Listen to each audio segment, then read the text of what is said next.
সবার প্রথমে জানাই সবাইকে জয় গোপাল বন্ধুরা। তো সকাল থেকে দুপুর পর্যন্ত একটা ছোট্ট মিনি ব্লগ তোমাদের সঙ্গে শেয়ার করলাম, তো চলো দেখতে থাকো। হ্যালো বন্ধুরা, গুড মর্নিং, নমস্কার সবাইকে। কেমন আছো তোমরা সবাই? সবাইকে জয় গোপাল। সো এখন আমি চা খাচ্ছি। কটা বাজে জানো? এখন বাজে 8:36। বিশাল ঠান্ডা পড়েছে আজকে, বাট রান্নাবান্না তেমন কোনো ইচ্ছা নেই। কালকে পালং শাক রয়েছে আর রয়েছে একটু মাংস। সো এখন কি কি রান্না করবো না করবো সবটা তোমাদের সঙ্গে শেয়ার করবো ছোট্ট একটা মিনি ব্লগে, অবশ্যই দেখো। আর এখন আমরা হাজব্যান্ড আর ওয়াইফ, এই না ওদিকে ওয়াইফ নাই, যে ওয়াইফ আর হাজব্যান্ড চা খেতে বসেছি।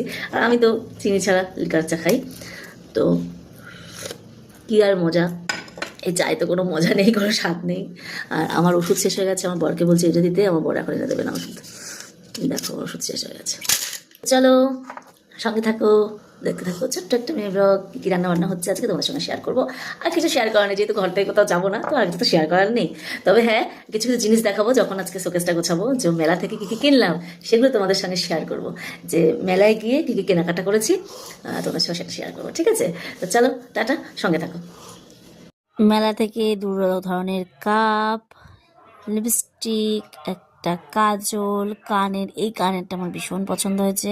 এই কানেরটা কানবালা, আর এই কানেরটা, আর এগুলো 30 টাকা দামের কানের, ট্রেনে আসতে যেতে নিয়েছিলাম, আসতে যেতে আর কি, সরি। তো আর এগুলো আমার সব হাতিবাগান থেকে কেনা, যতগুলো কানে দেখতে পাচ্ছ এগুলো সব হাতিবাগান থেকে কেনা। রং উঠে গেছে, তো কোথাও যাই না, তেমনভাবে পরা হয় না। আমি হাতিবাগানে যখন থিয়েটার শিখতে যেতাম তখন প্রচুর কানের কিনতাম 30 টাকা করে, এগুলো সব 30 টাকা করে, কিন্তু এগুলোর কানের দাম কিন্তু অনেক বেশি, 150 টাকা করে নিয়েছে। আর সুইস বিউটি লিপস্টিকের দাম তোমরা তো জানোই অনেক বেশি নেবে। আর এই ফুলদানিটা দেখো কতটা সুন্দর, বলো তো কত দাম নিয়েছে। অ্যাকচুয়ালি অনেকেই জানে যে মেলাতে গেলে প্রচুর দাম হয়, তো এটা কিন্তু খুব পছন্দ হয়েছে আমাদের, তো এটা নেওয়া হয়েছে। আর এগুলো নেওয়া হয়েছে, সো পুতুলগুলো আমার মেয়ের পছন্দ। তো মেলাতে তো প্রচুর দাম বন্ধুরা, জানো জিনিসের, কিনতেও ভয় লাগে, তো ভালোবেসে আবদারে সইজি এইগুলো সব কিনেছে ও। তো যাই হোক, তো তোমাদের কেমন লাগলো অবশ্যই জানিও। মেলাতে গিয়ে ঘুরে খেয়ে দিয়ে এত জিনিসপত্র নিয়ে তারপরে বাড়িতে আসলাম। তো চলো এবার রান্নাঘরে যাই। এবার রান্নাঘরে যেতে হবে, কী কী রান্না করেছি না করেছি সেটা তোমাদের সঙ্গে শেয়ার করি। সকালে তেমন কিছু এখনও হয়নি, ভাত হয়ে গেছে, আর লাউ দিয়ে ডালটা সেদ্ধ করে রেখেছি, এবার সোমবার দেবো। তো চলো, আর এই বাসনপত্রগুলো সব গুছিয়ে নিয়েছি।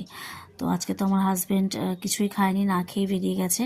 তো অল্প একটু তেলের মধ্যে শুকনো লঙ্কা, তেজপাতা ফোড়ন দিয়ে আমি লাউ ডালটা কিন্তু আজকে একটু ঘন করে করেছি। ঘন করলে করলে আমার ছেলে মেয়ে ভালোবাসে খেতে, আবার মেয়ে আবার ভালোবাসে না, ছেলে ভালোবাসে, আবার আমার হাজব্যান্ড ঘন ভালোবাসে না।